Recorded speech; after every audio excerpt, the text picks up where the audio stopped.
The toll of death in the village was catastrophic. Men, women, and children all incinerated without care, without cause. The injured number was just as great as smoke-shattered buildings collapsed all around. Though I knew that I had to continue on, whatever dignity I had left convinced me to remain behind, at least to assist with the removal of the body of the fourth beast. The town lord had thanked me for my part in vanquishing the beast. I dared not tell him that it had been me who had set it upon them in the first place, thanking him for the efforts of his own warriors, who had given their lives in the battle. I did not want to be seen as a hero, but had not the courage to reveal my own part in the desolation. The reconstruction would be difficult for the villagers, and I would not be here long enough to see it through to the end.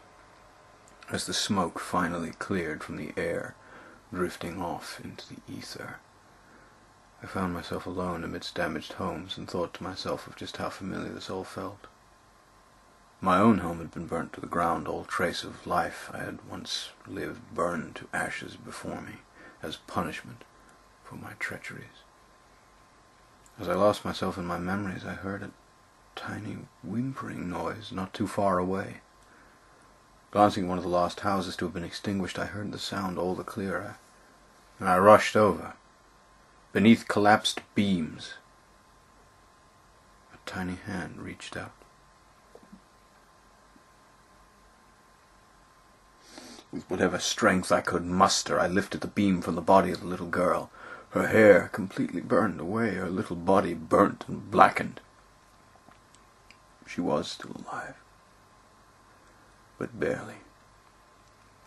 I took from my pouch the mystic salve that had helped with my injuries, and tried my best to apply it to her face, but I knew that she was too far gone for such small magic to do anything but prolong the inevitable. She looked up at me with her smoke-damaged eyes and smiled.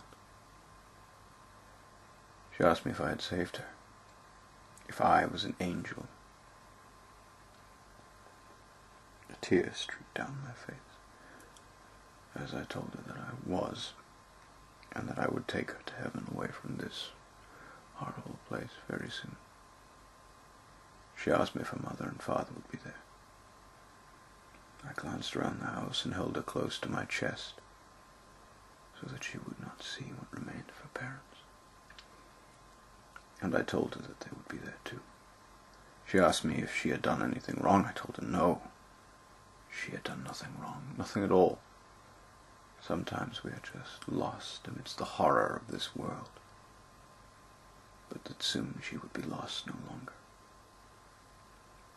I didn't know what else to tell her. Was I lying? I could only pray that I was not. She closed her little eyes, and I held her as close as I could to my chest. I could feel her little lungs slowly stop reaching for breath, and her little heart stop pulsing. Her whole body went limp, and I held her there for what felt like days. Tears streamed down my face uncontrollably. This was the cost of my actions, of my life. But I knew then and there that I would not let all the sacrifices made in my name count for naught. That night, after the casualties were counted, the body of the fourth beast was dragged out into the middle of the desert. Oil poured over its entire body and cremated there, its body burning long into the night.